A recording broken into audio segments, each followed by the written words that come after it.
Hi welcome to our channel.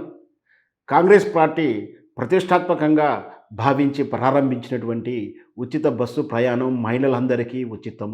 ఈ పథకం మీద అభ్యంతరం తెలియజేస్తూ హైకోర్టులో పిటిషన్ వేయడం జరిగింది. హరేందర్ అనేటువంటి ప్రైవేట్ వ్యక్తి తాను ప్రజావాజ్యాల కింద ఈ కేసు హైకోర్టులో పిటిషన్ వేశాడు. ఇది రిజిస్టర్ దగ్గర పరిశీలనలో ఉంది. ఒకవేళ దీన్ని యాక్సెప్ట్ చేస్తే పిటిషన్‌గా మారుతుంది. అప్పటి నుంచి కేసు వాదోపవాదాలు, విచారణ జరుగుతుంది. ముందైతే తాను ఒక ఫిర్యాదును నోట్ చేశాడు, రిజిస్టర్ చేశాడు. అది ఉచిత బస్సు ప్రయాణం అభ్యంతరం తెలియజేస్తూ దానివల్ల పురుషులకు టికెట్ తీసుకున్నటువంటి వ్యక్తులు నిలబడి వెళ్ళాల్సిన పరిస్థితి రావడం. దాంతో పాటు అసలు కేంద్ర ప్రభుత్వం ప్రారంభించినటువంటి ఈ రోడ్డు రవాణా ప్రయాణం అనే సంస్థని కేంద్ర పరిధిలోకి ఉంటుంది. దీన్ని నిర్ణయాలు కేంద్ర ప్రభుత్వం చేయాలి. అలాంటిది రాష్ట్ర స్థాయి ప్రభుత్వాలు ఎలా నిర్ణయం తీసుకుంటాయి అంటూ ప్రశ్నిస్తూ రాష్ట్ర ఆర్టీసీ చైర్మన్ని, ఆర్టీసీ ఎండీని పార్టీని చేస్తూ అతను ఫిర్యాదు చేయడం జరిగింది. ఇది రేవంత్ రెడ్డి ప్రభుత్వానికి తలనొప్పి అని చెప్పొచ్చు. వాస్తవానికి పథకం ప్రయోజనం దృష్ట్యా ఎలాంటి ప్రయోజనాలు ఇస్తాయో తెలవదు కానీ ప్రజల నుంచి దీని పట్ల వ్యతిరేకత వస్తుంది.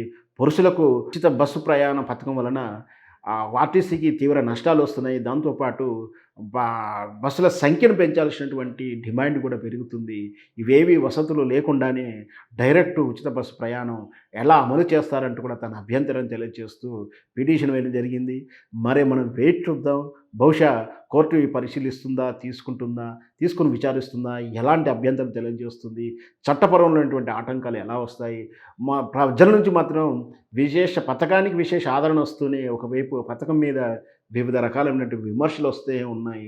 గత బీఆర్ఎస్ పాలనలో ఏదైతే రైతు బంధు అండ్ దళిత బంధు విషయంలో ఎంత ప్రయోజనాన్ని ఆశించి విస్తృతమైనటువంటి ప్రయోజనాన్ని ఆలోచించి దాన్ని ప్రారంభించిన ఆ పథకం వల్ల ఎస్ఆర్ అండ్ బీఆర్ఎస్ పార్టీ ఎంతో తీవ్రమైనటువంటి విమర్శలు వచ్చింది, తీవ్ర నష్టాన్ని కలిగించింది ఆ పథకాలు.